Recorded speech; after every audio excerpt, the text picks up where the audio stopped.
Ibu Bapak, saudara-saudari yang terkasih, kita masuki program Apa Karunia Tuhan sesi ke-20. Karya Yesus sebagai tanda. Masih dengan Injil Yohanes. Sungguh menarik bagaimana Injil Yohanes menampilkan tanda-tanda dari karya Yesus.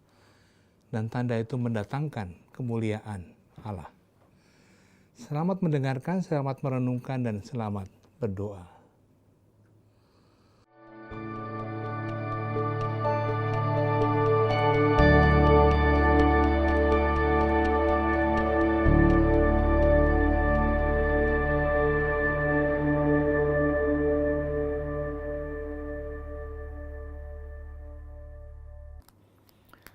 Saudari-saudaraku yang terkasih, selamat malam.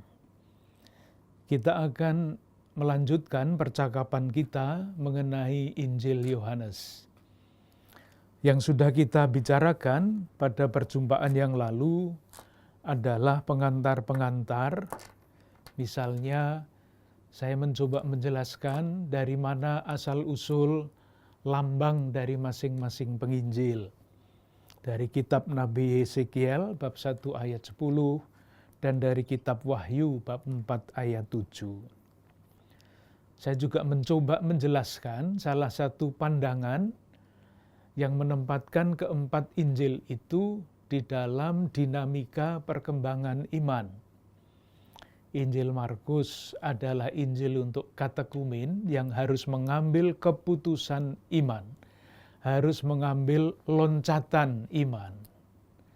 Injil Matius disebut Injil katekis karena sesudah meloncat di dalam iman itu perlu diperdalam, diajarkan oleh para katekis pokok-pokok gagasan, pokok-pokok pengajaran yang diberikan oleh Yesus khususnya tentang kerajaan Allah. Nah, ketika sudah matang di dalam iman, matang di dalam pengetahuan iman, kita dilemparkan ke dalam dunia untuk menjalankan perutusan. Dan peranan Injil Lukas adalah mendorong kita, memberikan alasan kepada kita untuk semakin terlibat di dalam sejarah keselamatan yang adalah sama dengan sejarah dunia ini. Keterlibatan judulnya itu. Sementara Injil Yohanes adalah Injil yang disebut rohani. Seolah-olah yang menulis ini mengajak pembacanya untuk berkontemplasi. Dan dari situ kita dapat melihat dinamika khususnya antara Injil Lukas keterlibatan dan Injil Yohanes kontemplasi di dalam istilah aksi dan kontemplasi. Kontemplasinya semakin dalam, dorongan untuk aksi akan semakin kuat. Moga-moga dengan demikian kita dapat sedikit membayangkan peran masing-masing penginjil di dalam perkembangan iman kita. Lalu butir berikutnya adalah perbedaan dengan para penginjil yang lain. 3 penginjil yang lain. Ada kisah yang khusus Yohanes, ada kisah dalam ketiga penginjil yang tidak diceritakan di dalam Injil Yohanes. Kisah-kisah pun penempatannya berbeda-beda, kejadian yang diceritakan juga berbeda-beda, lama karya Yesus di depan umum juga berbeda-beda. Saya yakin bahwa saudari-saudara sekalian tidak lagi bertanya-tanya kenapa begitu, yang benar yang mana. Sesudah mengikuti pembicaraan mengenai Dei Verbum, hal-hal seperti ini saya harap sudah tertanam di dalam cara pandang kita ketika kita membaca kitab suci. Yang terakhir kita bicarakan adalah lingkungan penulisan. Karena lingkungan penulisan sangat berpengaruh kepada tulisan. Nah, yang kita bicarakan secara khusus pada waktu itu, perjumpaan yang terakhir adalah kata logos. yang menjadi kata pertama di dalam Injil Yohanes.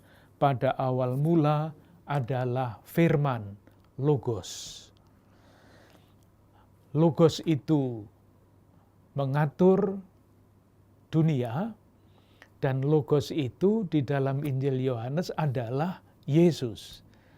Oleh karena itu, pesannya adalah kalau ingin tahu Allah yang mengatur dunia ini, ya silahkan mengikuti Yesus. Demikian juga pandangan mengenai dunia.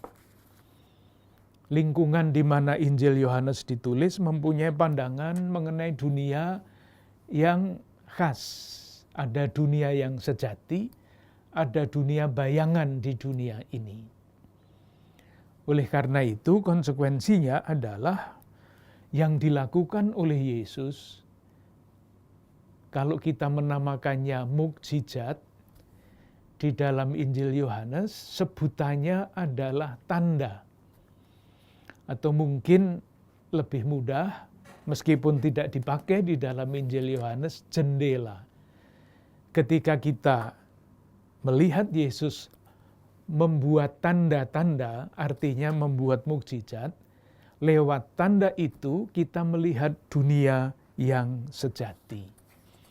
Oleh karena itu, di dalam berbagai macam kesempatan, misalnya Yesus berbicara mengenai terang, terang yang sejati. Berbicara mengenai roti, roti hidup. Mengenai pokok anggur yang sejati. Jadi menjadi jendela. Kita dalam percakapan yang lalu sampai di situ.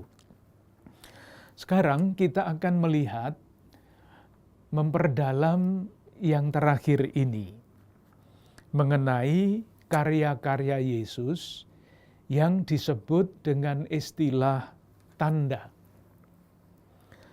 Tadi sudah disebut, sudah saya sampaikan sepintas, bahwa di dalam Injil-Injil sinoptik, ketiga Injil pertama, kalau Yesus melakukan mukjizat, itu seringkali dikatakan alasannya karena tergerak hatinya oleh belas kasihan. Melihat orang buta, melihat orang kusta, hatinya tergerak oleh belas kasihan. Itu kata-kata yang seolah-olah referen, belas kasihan, hati tergerak belas kasihan. Di dalam Injil Yohanes berbeda. Setiap kali Yesus melakukan yang biasa disebut mukjizat, yang diberikan, yang disampaikan adalah itu tanda yang menunjukkan kemuliaan Tuhan. Coba kita lihat 1-2 teks yang bisa menjadi ilustrasi. Bab 2 ayat 11. Judulnya perkawinan di Kana. Apa yang dikatakan pada ayat 11? Jadi sesudah tanda petik mukjizat air menjadi anggur itu, dikatakan begini, hal itu dibuat Yesus di Kana yang di Galilea sebagai yang pertama dari tanda-tandanya. Jadi tidak dikatakan sebagai yang pertama dari mukjizat-mukjizatnya. Tidak dikatakan begitu, tapi tanda. Dan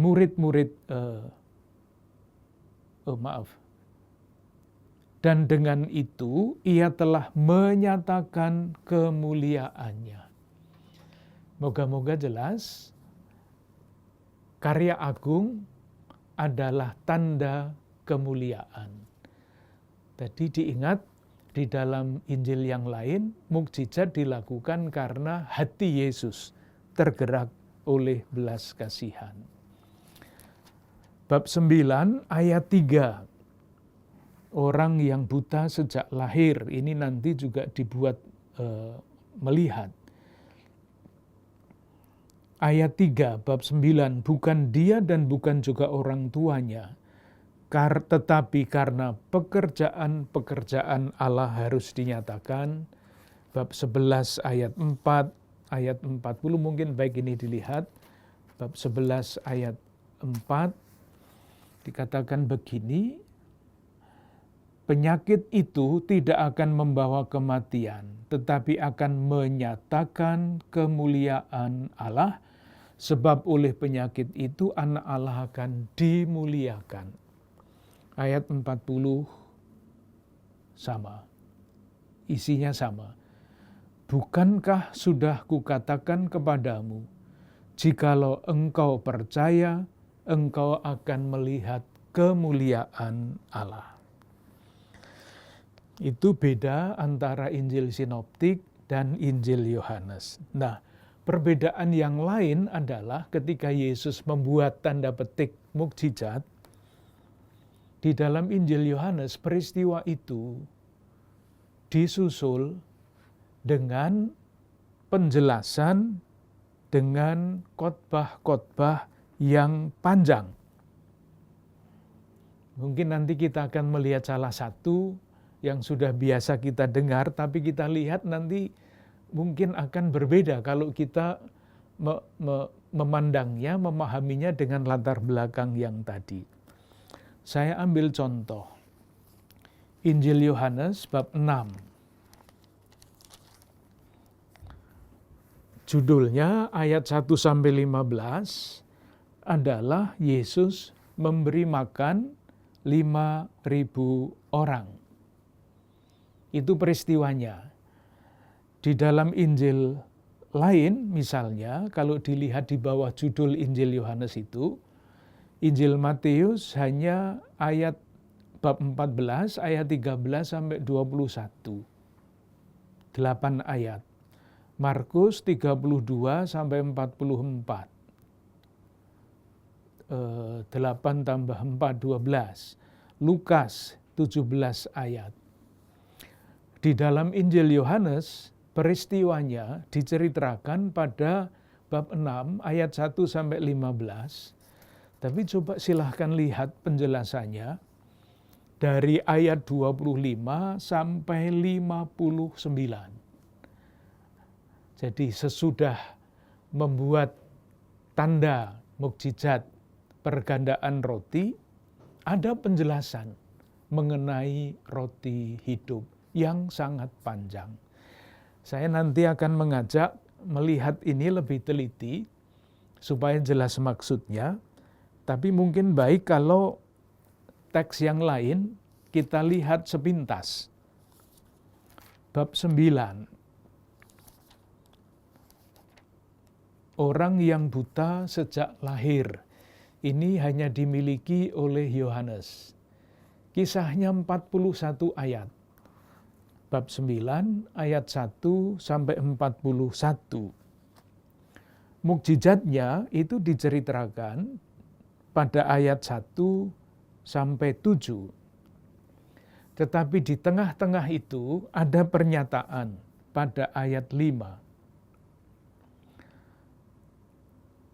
Kita baca mulai ayat 4, kita harus mengerjakan pekerjaan Dia yang mengutus aku selama masih siang.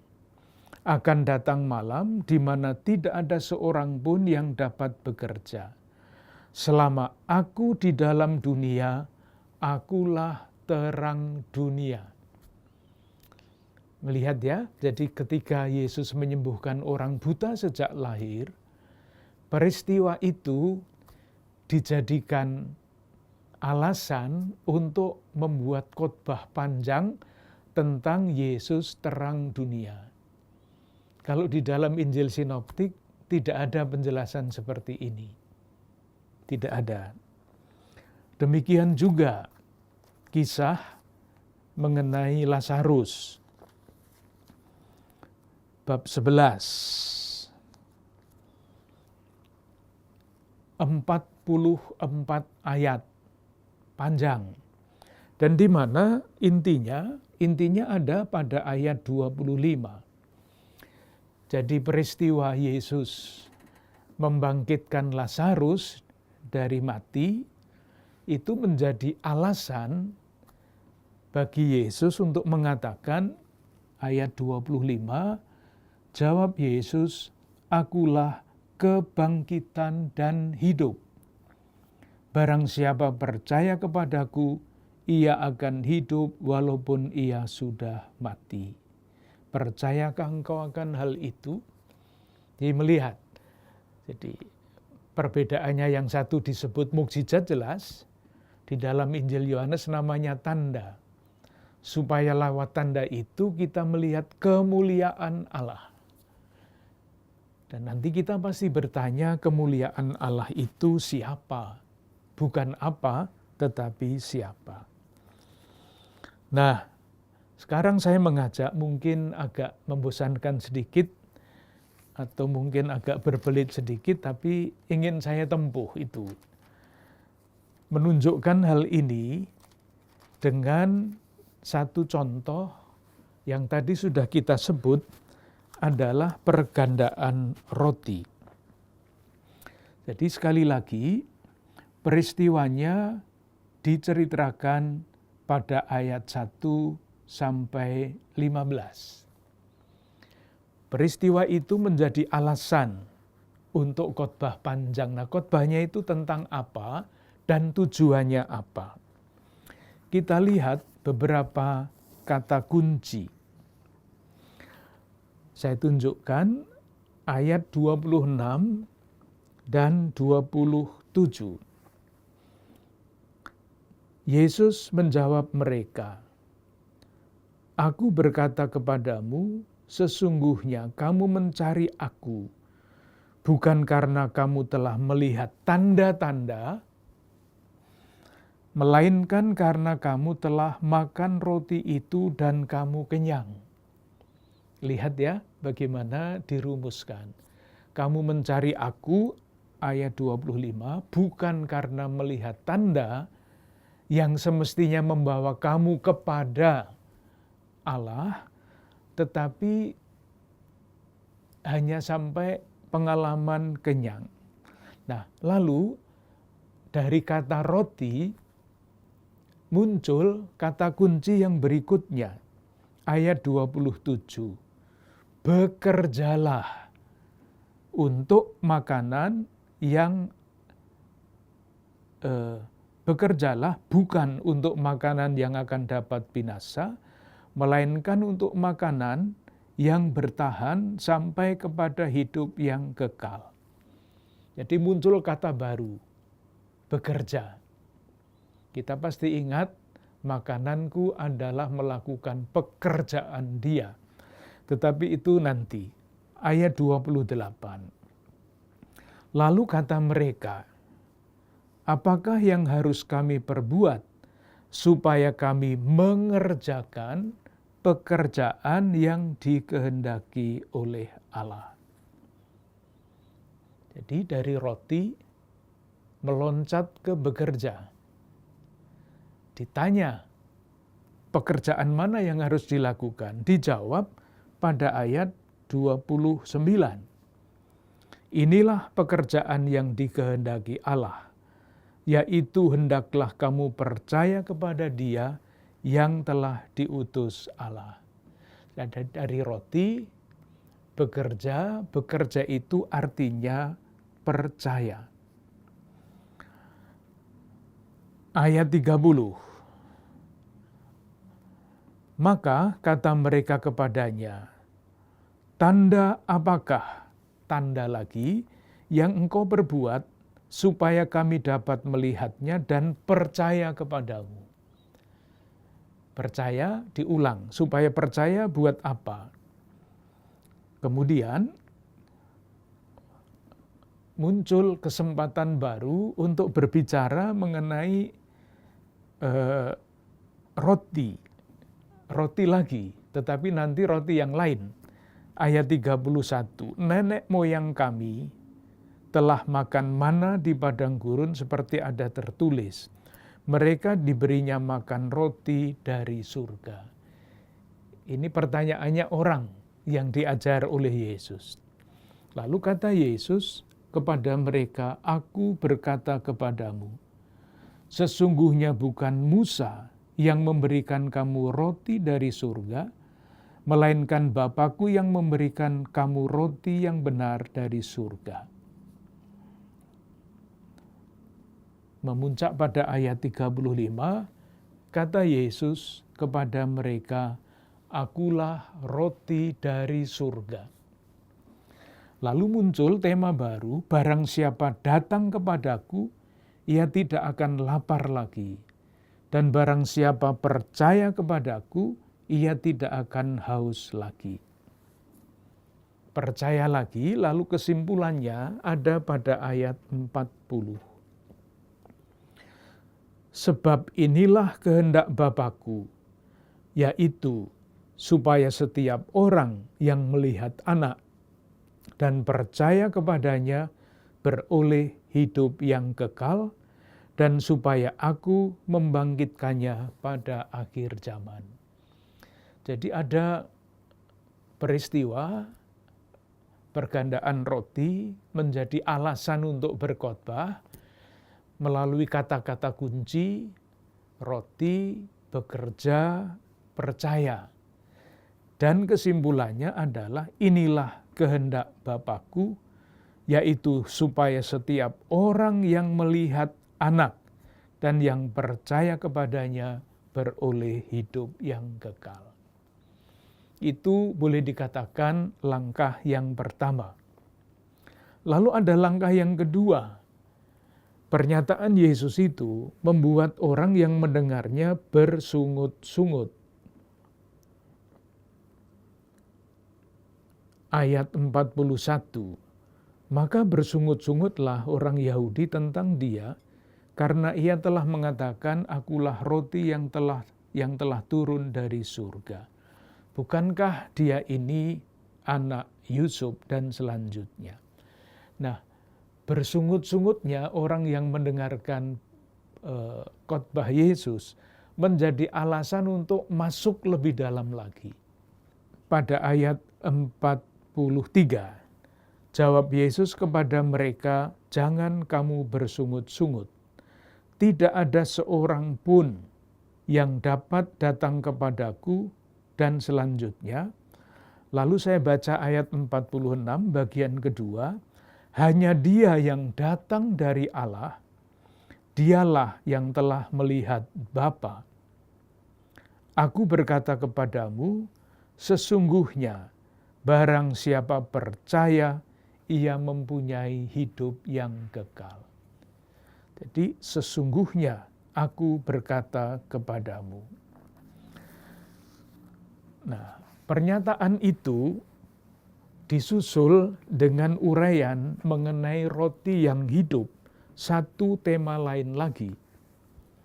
Tadi roti makanan, roti yang turun dari surga, lalu akulah roti hidup.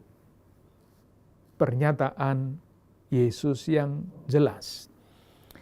Akulah roti hidup yang telah turun dari surga, diulang lagi. Ayat 52. Orang-orang Yahudi bertengkar antara sesama mereka dan berkata, bagaimana ia dapat makan dagingnya? Bagaimana ia ini dapat memberikan dagingnya kepada kita untuk dimakan? Nah, ketika kita sudah omong mengenai daging dan darah, lalu asosiasi kita mudah sekali. Ini Yesus sedang berbicara tentang Ekaristi. Inilah tubuhku, inilah darahku. Siapa? Yohanes tidak mempunyai kisah perjamuan malam terakhir. Tidak diceritakan seperti ketiga penginjil, Yesus mengambil roti, memberkati dan sebagainya. Tidak ada di dalam ketiga Injil pertama. Tetapi bahwa Yesus menyatakan diri,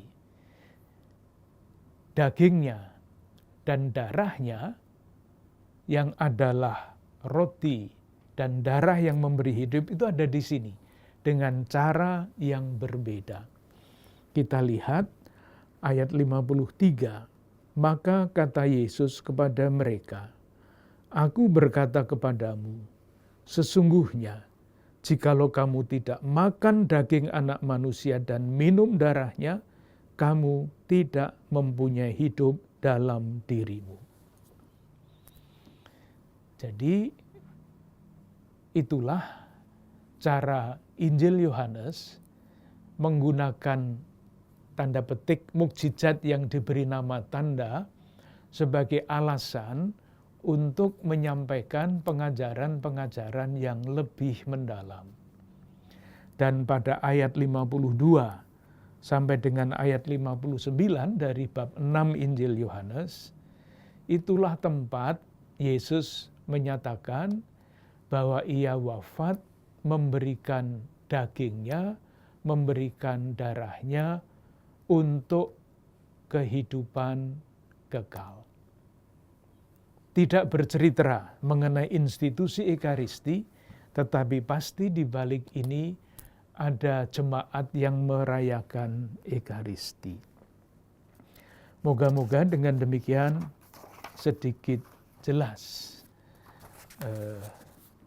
apa yang tadi saya sampaikan, tanda diikuti dengan khotbah panjang untuk memperdalam pesannya. Yang berikutnya, yang sedang kita bicarakan ini sebetulnya adalah lingkungan penulisan Injil Yohanes, dan sampai baru saja lingkungan itu antara lain adalah dunia Yunani yang sudah menjadi latar belakang penulisan Injil Yohanes. Latar belakang yang kedua, tadi yang pertama.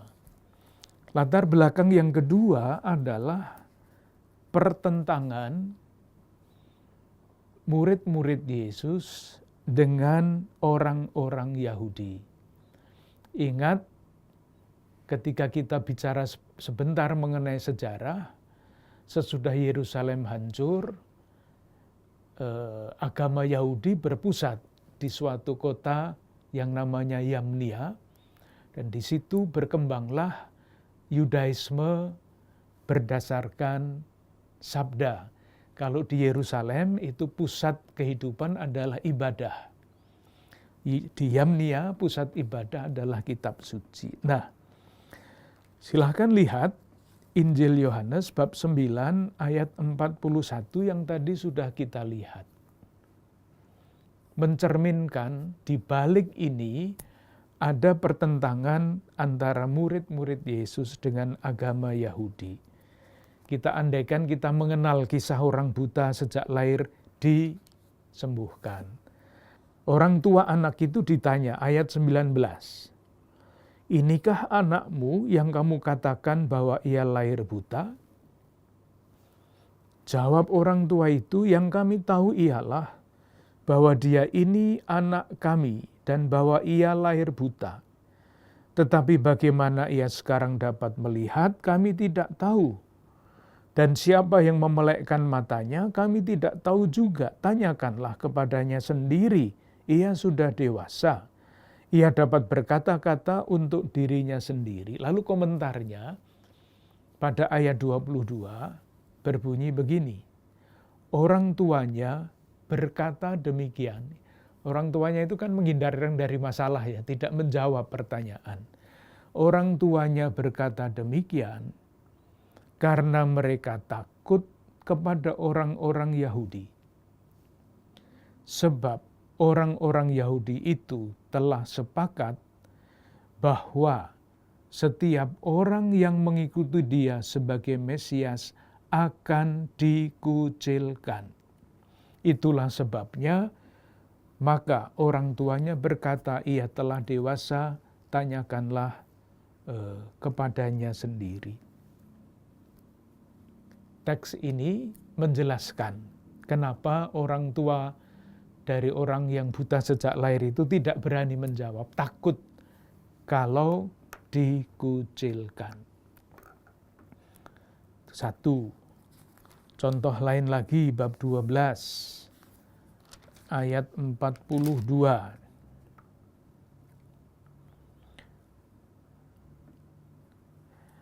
Namun banyak juga di antara pemimpin yang percaya kepadanya, tetapi oleh karena orang-orang Farisi, mereka tidak mengakuinya berterus terang, supaya mereka jangan dikucilkan.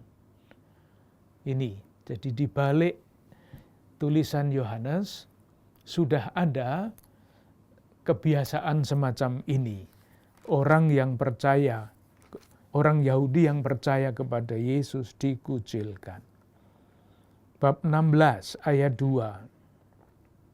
Kamu akan dikucilkan,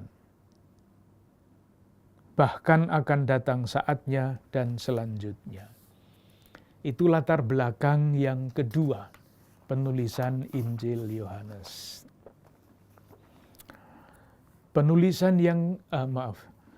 Latar belakang yang ketiga.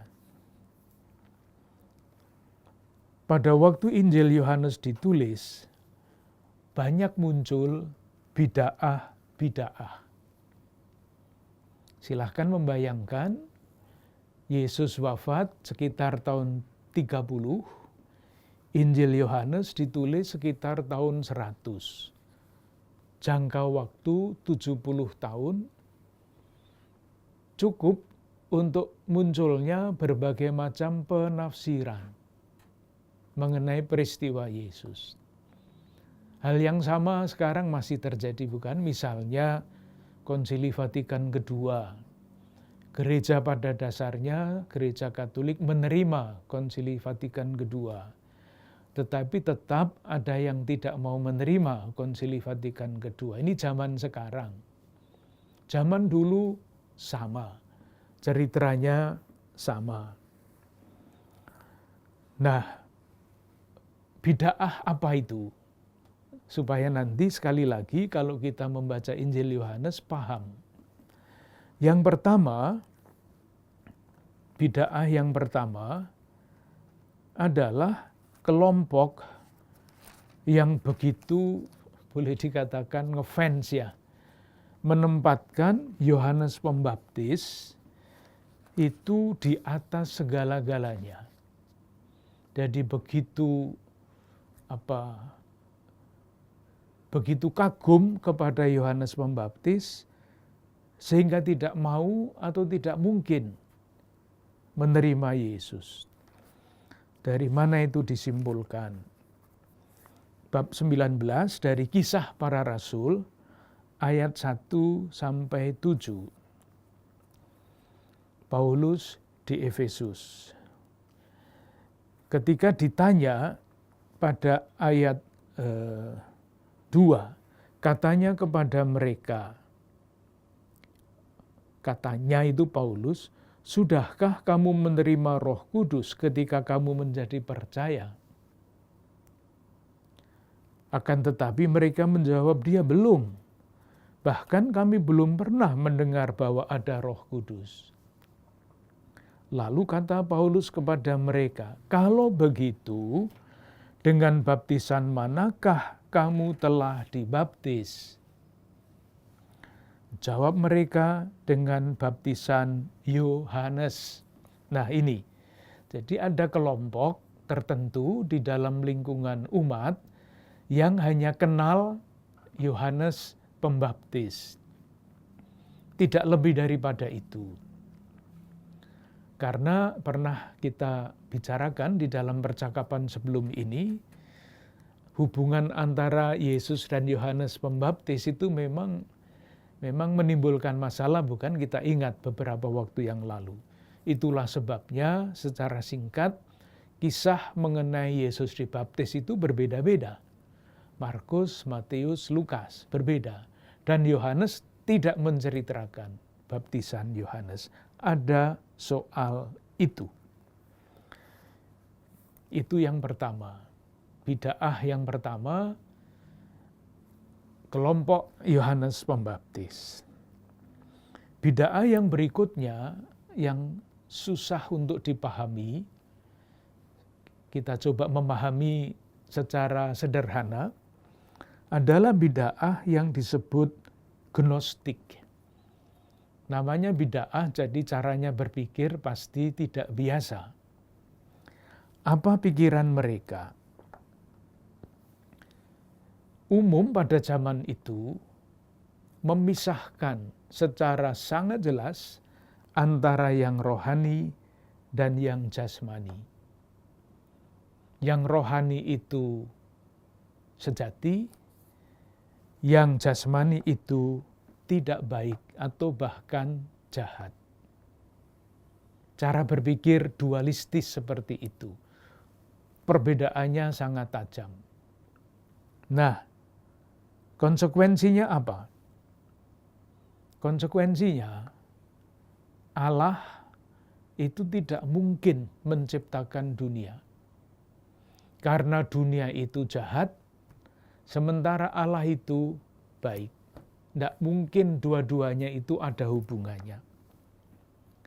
Cara berpikir seperti itu tidak usah dijelaskan, pakai istilahnya saja disebut cara berpikir emanasi. Jadi dari Allah itu terpancar, entah bagaimana caranya berpikir saya juga nggak mengerti. Tapi pancaran Allah, pancaran itu keluar dari Allah, dan semakin jauh dari Allah pancaran itu, semakin tidak baik. Sampai akhirnya pancaran terakhirnya adalah jahat. Sehingga karena materi yang jasmani, yang dunia ini jahat, yaitulah buah dari teori emanasi itu. Dunia yang jahat ini tidak diciptakan oleh Allah. Tidak mungkin cara berpikir seperti itu. Konsekuensinya apa? Tadi sudah dikatakan, dunia tidak mungkin diciptakan oleh Allah. Dengan latar belakang seperti itu, cara berpikir gnostik seperti itu, kita bisa memahami Injil Yohanes bab 1 ayat 3. Segala sesuatu dijadikan oleh Dia, melawan pandangan gnostik itu. Dengan latar belakang itu pula, kita bisa memahami Injil Yohanes bab 3 ayat 16. Tadi dikatakan Allah itu rohani murni, dunia itu jasmani jahat. Tidak mungkin Allah mencintai yang jahat. Maka pada bab 3 ayat 16, Yohanes melawan aliran itu mengatakan, karena begitu besar kasih Allah akan dunia ini, sehingga Ia telah mengaruniakan anaknya yang tunggal, supaya setiap orang yang percaya kepadanya tidak binasa, melainkan memperoleh hidup yang kekal. Nah, konsekuensi yang lebih jauh adalah mengenai Yesus. Kalau cara berpikirnya gnostik itu seperti itu, lalu Yesus itu siapa? Menurut bid'ah itu. Secara sederhana, bisa dikatakan begini, Yesus itu adalah salah satu emanasi, salah satu pancaran dari Allah. Maka sama sekali tidak ilahi. Ini nanti langsung bertentangan dengan ajaran bahwa Yesus itu dari Allah, turun dari surga. Jadi Yesus sekedar sebagai salah satu pancaran emanasi dari Allah, sama sekali tidak ilahi. Yang kedua, Yesus yang tidak sama dengan manusia lain, itu tidak mempunyai tubuh. Yesus bukan materi. Yesus itu hanya seolah-olah manusia. Seolah-olah, bukan manusia sejati. gambarannya bisa macam-macam. Kalau berjalan tidak ada tapaknya dan sebagainya. Ceritanya bisa macam-macam. Nah, karena itu bid'ah ini dahsyat sebagai tantangan bagi iman Kristiani yang mengakui Yesus itu adalah Allah dan adalah manusia. Bisa dibayangkan ya, ada pendapat bid'ah seperti itu. Konsekuensinya bagi Yesus, menurut bid'ah ini, tidak mungkin Yesus itu Allah. Tidak mungkin Yesus itu manusia sejati. Tidak mungkin kedua-duanya. Nah, berhadapan dengan bid'ah itu, Yohanes menyatakan bahwa Yesus adalah manusia sungguh-sungguh, bahwa Yesus adalah ilahi sungguh-sungguh. Mari kita lihat bagaimana caranya Yohanes menyampaikan ini. Yang pertama, mengenai kemanusiaan Yesus. Kemanusiaan Yesus jelas ditegaskan. Jadi langkah kita sekarang melihat Yohanes menanggapi bid'ah itu. Injil Yohanes bab 1 ayat 14. Firman itu telah menjadi manusia. Bahkan kata manusia ini dalam teks aslinya, kalau diterjemahkan secara harafiah, berarti daging. Firman itu telah menjadi daging. Untuk melawan ajaran gnostik, docetisme yang mengatakan Yesus itu tidak punya tubuh, hanya seolah-olah. Dan ia telah menjadi daging. Satu teks lagi dari surat pertama Yohanes. Kita mengandaikan surat-surat Yohanes ditulis oleh orang yang sama. Bab 4 ayat 2 dan 3. Berbicara mengenai roh Allah dan roh antikristus. Ayat 2. Demikianlah kita mengenal roh Allah. Nah sekarang, setiap roh yang mengaku bahwa Yesus Kristus telah datang sebagai manusia, berasal dari Allah. Dan setiap roh yang tidak mengaku Yesus, tidak berasal dari Allah. Roh itu adalah roh antikristus dan tentang dia telah kamu dengar dan selanjutnya. Jelas sekali dalam rumus ayat seperti itu. Firman telah menjadi daging, Yesus datang menjadi sebagai manusia. Nah sekarang kita lihat dengan cara yang lain. Kita lihat bagaimana Yohanes menunjukkan kemanusiaan Yesus tidak dengan cara seperti yang dua tadi, tetapi dengan cara lain. Misalnya, kita ambil bab 2 Injil Yohanes ayat 13 sampai 22.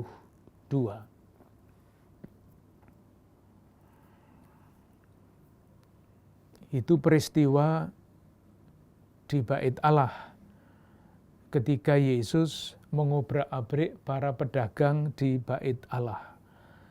Itu kan dia tampil sebagai pribadi yang marah. Kalau bukan manusia ya tidak bisa marah. Ceritanya gampang seperti itu saja. Bab 4 tentang perempuan Samaria. Ayat 6. Bab 4 ayat 6. Di situ terdapat sumur Yakub. Yesus sangat letih oleh perjalanan. Kalau bukan manusia ya tidak bisa merasa lelah, letih. Lalu pada ayat 31. Sementara itu murid-muridnya mengajak dia, katanya, Rabi, makan. Pasti Yesus lapar itu, sudah tengah hari, haus. suruh murid-muridnya cari makan, mari makan. Sederhana, sesederhana itu. Yesus juga tampak dapat merasakan susah.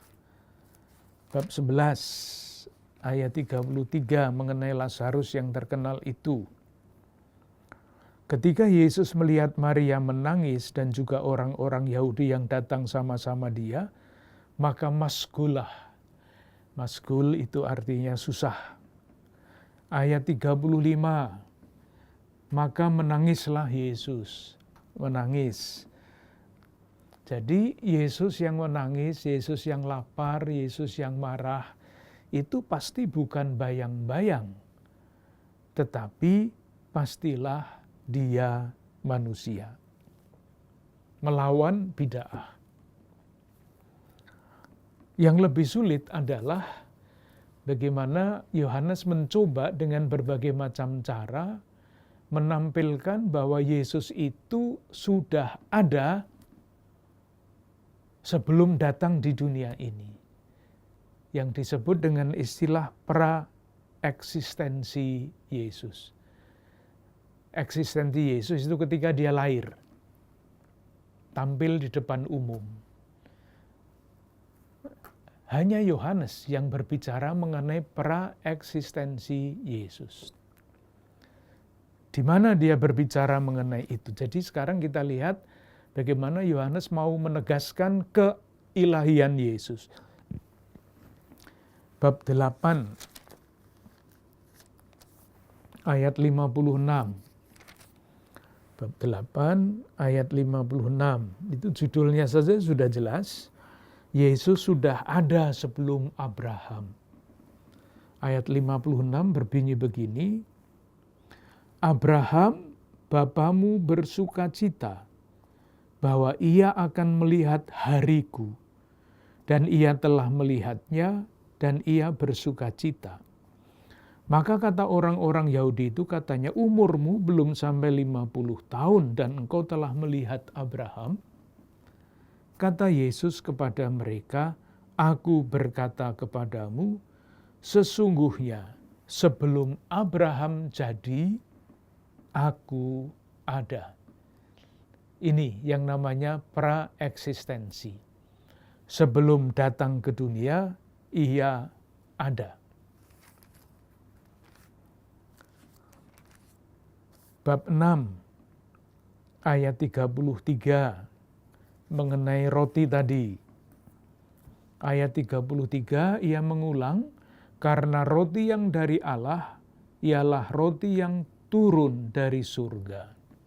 Akulah roti hidup yang turun dari surga. Jadi kalau turun dari surga ya pastinya sudah ada sebelum dunia ini ada. Bab 17 ayat 5 mengenai kemuliaan. Saya baca ayat 4. Aku telah mempermuliakan engkau di bumi dengan jalan menyelesaikan pekerjaan yang engkau berikan kepadaku untuk melakukannya. Sekarang, oleh sebab itu ya Bapa, permuliakanlah aku padamu sendiri dengan kemuliaan yang kumiliki di hadiratmu sebelum dunia ada. Itulah ayat-ayat yang bisa kita kutip untuk menunjukkan pra-eksistensi Yesus. Jadi dia sungguh-sungguh Allah, nyata di dalam pra-eksistensinya. Sekarang yang kecil-kecil, untuk menunjukkan keistimewaan Yesus, keilahiannya. Kita lihat ayat-ayat yang tadi sudah pernah kita lihat, percakapan dengan orang Samaria, bab 4, ayat 16, ayat 17.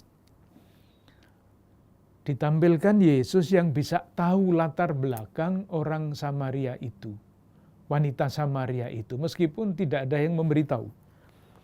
Ayat 16. Kata Yesus kepadanya, "Pergilah, panggillah suamimu dan datang ke sini." Kata perempuan itu, "Aku tidak mempunyai suami." Kata Yesus kepadanya, "Tepat katamu."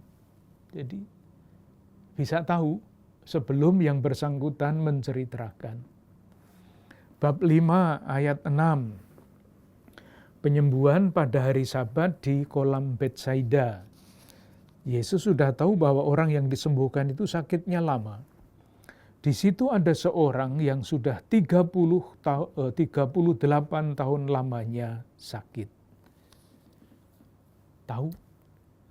Tidak ada yang memberitahu. Yesus juga tahu bahwa Yudas akan mengkhianati dia. Bab 6 ayat 61 sampai 64. Tahu kematian Lazarus tanpa ada yang memberitahu.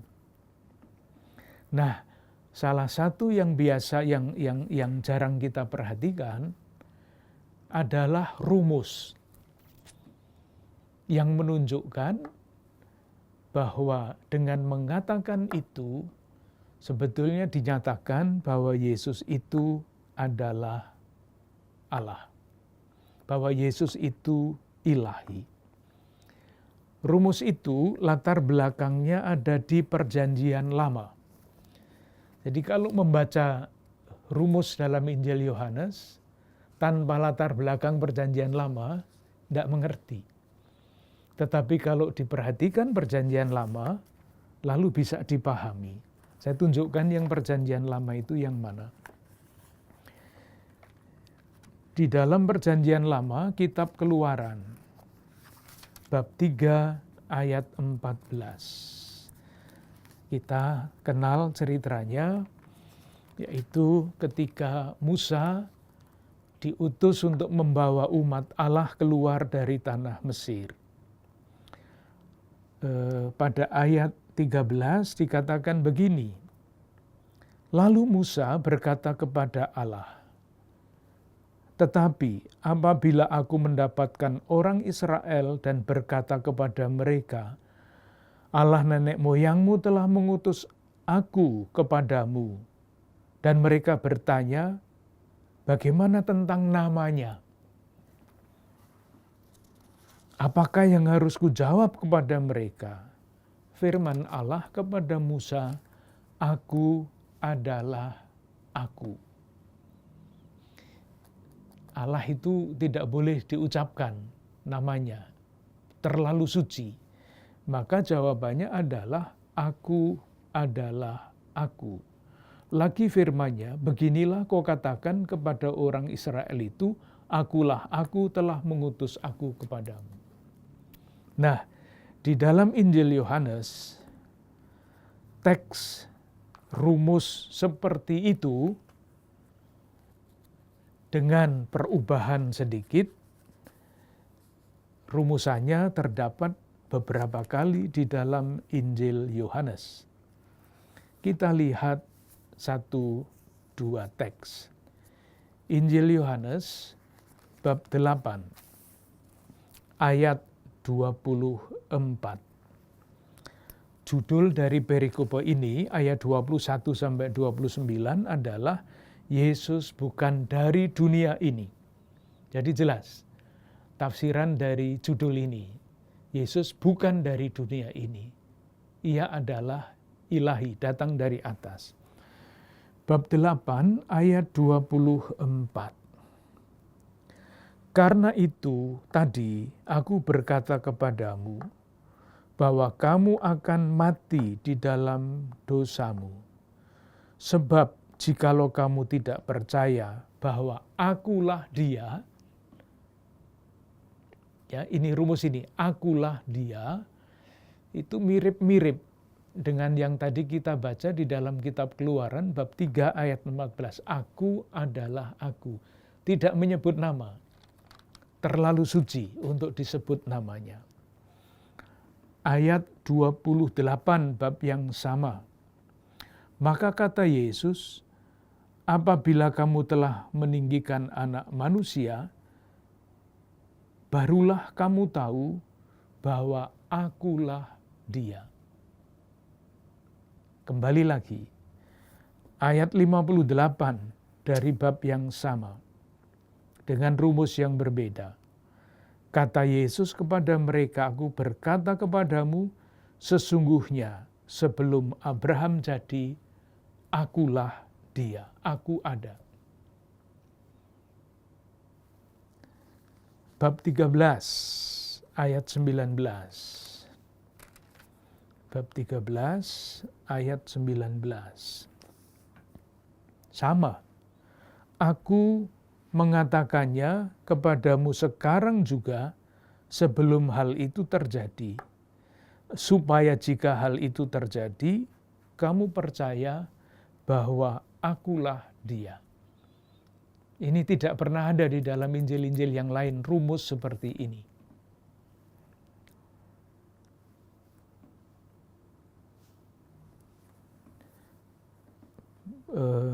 Ya. Sekarang bab 18. Supaya nanti kalau ketemu dengan kata itu jelas apa yang dimaksudkan. Bab 18 ayat 5. Jawab mereka, Yesus dari Nazaret. Katanya kepada mereka, akulah dia. Ini judulnya Yesus ditangkap ya. Nah, ketika Yesus mengatakan, akulah dia, ayat 6, ketika ia berkata kepada mereka, akulah dia, mundurlah mereka dan jatuh ke tanah. Berhadapan dengan yang ilahi, pasti akan terjadi seperti ini. Tersungkur, jatuh, dan sebagainya. Jadi kalau setiap kali Yesus mengatakan akulah dia, orang yang mau menangkap dia itu jatuh ke belakang, kan Yesus tidak bisa ditangkap kalau kita berpikir cara-cara yang sangat sederhana. Yesus memang tidak ditangkap, Yesus menyerahkan diri, sangat berbeda. Ayat 8, teks yang sama. Ayat 7, maka ia bertanya pula, siapakah yang kamu cari? Yesus dari Nazaret. Jawab Yesus, telah kukatakan kepadamu, akulah dia. Menurut orang-orang yang mau menangkapnya, Yesus itu adalah Yesus dari Nazaret. Tetapi ketika orang-orang itu mau menangkap, Yesus menyatakan diri, akulah dia.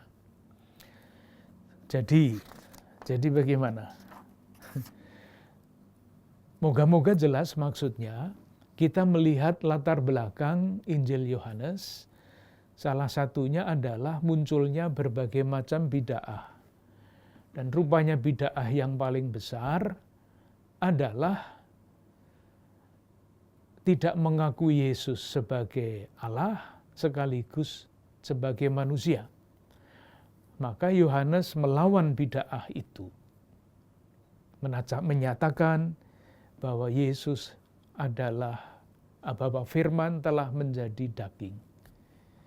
Bahwa Yesus telah datang sebagai manusia. Dia bisa marah, dia menangis, dia susah, dan sebagainya.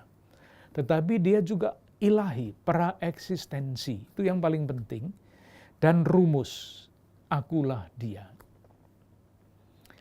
Kita bisa juga menafsirkan kisah mengenai siapa orang yang dipaksa untuk membantu Yesus memikul salib, Simon orang Kirene. Kalau kita baca Injil Yohanes, Simon orang Kirene itu ada apa enggak? Tidak ada. Jadi kalau kita membaca Injil Yohanes pada hari Jumat Agung, jangan membayangkan Simon Kirene membantu Yesus memikul salib, tidak ada. Karena menurut Injil Yohanes, Simon orang Kirene itu, Yesus itu memikul salibnya sendiri. Kenapa tidak ada Simon orang Kirene? Yesus memikul salibnya sendiri itu pada bab 19 ayat 16. Mereka menerima Yesus sambil memikul salibnya, ia pergi keluar ke tempat yang bernama tempat tengkorak dan selanjutnya. Simon orang Kirene tidak ada. Ya itu apa? Kalau ada Simon orang Kirene, ada celah. Lihat, yang memikul salib itu adalah Simon orang Kirene, dan dialah yang disalib sebagai ganti Yesus. Yesus sendiri menyelinap pergi entah kemana, Yesus tidak disalib. Melihat ya bagaimana caranya seorang penginjil menghindar dari masalah dan menanggapi tanda petik bid'ah itu. Kan bid'ah itu, ajaran sesat itu terus berputar sampai sekarang kan. Yesus tidak disalib itu, dia pergi entah kemana, dia menyelinap, entah bagaimana, dia tidak punya tubuh, masa bisa disalib dan sebagainya. Itu yang paling penting latar belakang Injil Yohanes, sehingga menjelaskan mengapa Injil Yohanes berkata begini, begitu, dan selanjutnya. Kalau kita mulai bagian yang berikutnya nanti terlalu malam, oleh karena itu sampai di sini dulu. Moga-moga yang berbelit-belit tadi, yang sudah dicoba disederhanakan, dapat ditangkap dengan cukup mudah. Terima kasih, selamat malam.